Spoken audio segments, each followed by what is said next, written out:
지난 영상에서 간략하게 언급했듯이 시장 금리가 내려감에도 불구하고 내가 이용하는 대출 이자율이 같은 폭으로 인하되지 못하는 이유 중 하나가 앞서 설명드린 가상금리가 올라가는 경우라 말할 수 있고, 이는 대출 만기 연장 시 종종 발생합니다. 그래서 제가 현직에 있을 때 경험을 살려 대출을 이용하는 시청자분들께 조언을 드리자면,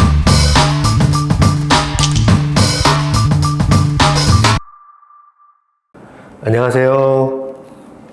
오늘은 지난 편에 이어 대출금리에 대해 좀 더 살펴보겠습니다. 흔히 대출금리는 고정금리와 변동금리로 나뉘고요. 상품에 따라 고정금리와 변동금리를 믹스한 혼합형도 있습니다. 우선 고정금리는 다음 그림과 같이 대출 실행 시 결정된 금리가 대출 만기까지 동일하게 유지되는 금리를 말하고요. 변동금리는 일정 주기마다 대출 기준금리의 변동에 따라 적용 이자율이 변동하는 금리를 의미합니다. 한편 혼합금리는 고정금리 방식과 변동금리 방식이 결합된 형태로서 통상 일정 기간 고정금리 적용 후 변동금리가 적용되는 금리 방식을 말합니다. 이때 변동금리는 대출 약정서 등에서 대출 기준금리 더하기 가상금리 형태로 표시되어 있는데요. 기준금리가 일정 주기마다 변동하기 때문에 사실상 대출 기준금리가 변동금리를 뜻한다고 보면 될 것 같습니다. 자, 그럼 이제 변동금리를 구성하고 있는 대출 기준금리에 대해 알아보도록 하겠습니다. 대출 기준금리는 변동금리 대출의 금리 변동 시 기준이 되는 금리 등을 의미하는데요. 은행의 대표적인 대출 기준금리로는 코픽스, CD금리, 금융채금리, 코리보가 있습니다. 먼저 코픽스는 은행연합회가 국내 주요 8개 은행들의 자금 조달 관련 정보를 기초로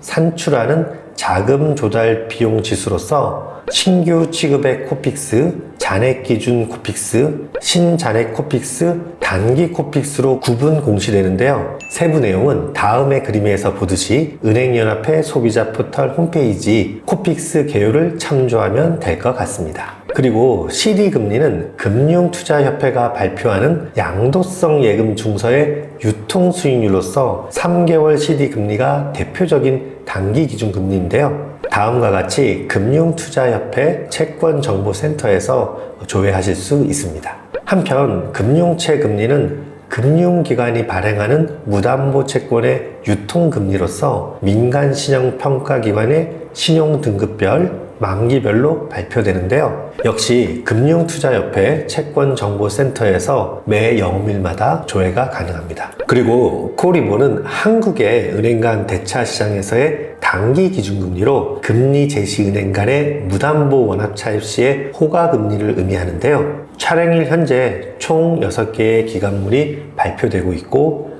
은행연합회 소비자 포털 홈페이지에서 조회 가능합니다. 이 외에도 국채 수익률을 대출 기준금리로 사용하는 금융회사도 있습니다. 한편 가상금리는 다음 그림에서 보듯이 대출 기준금리와 더불어 대출 금리를 구성하는 리스크 프리미엄, 유동성 프리미엄, 신용 프리미엄, 자본비용, 업무원가, 법적 비용, 기대 이익률, 가감 조정 정결 금리 등을 의미하는데요. 크게는 리스크 관리 비용과 원가 등 재비용, 그리고 가감 조정 정결 금리로 구성된다고 할 수 있겠습니다. 지난 영상에서 간략하게 언급했듯이 시장 금리가 내려감에도 불구하고 내가 이용하는 대출 이자율이 같은 폭으로 인하되지 못하는 이유 중 하나가 앞서 설명드린 가상금리가 올라가는 경우라 말할 수 있고, 이는 대출 만기 연장 시 종종 발생합니다. 그래서 제가 현직에 있을 때 경험을 살려 대출을 이용하는 시청자분들께 조언을 드리자면, 만기 연장 신청 시 거래은행에 한 번 정도는 가상금리 조정에 대해 어떻게 하면 좀 더 우대받을 수 있는지 문의하는 것을 추천드리고요. 특히 부수거래 감면 금리에는 어떤 항목이 있고 내가 해당 부수거래 감면 금리를 적용받고 있는지, 또는 향후 감면받을 수 있는지 구체적으로 문의하시면 아마도 잘 설명해 줄 것으로 기대합니다.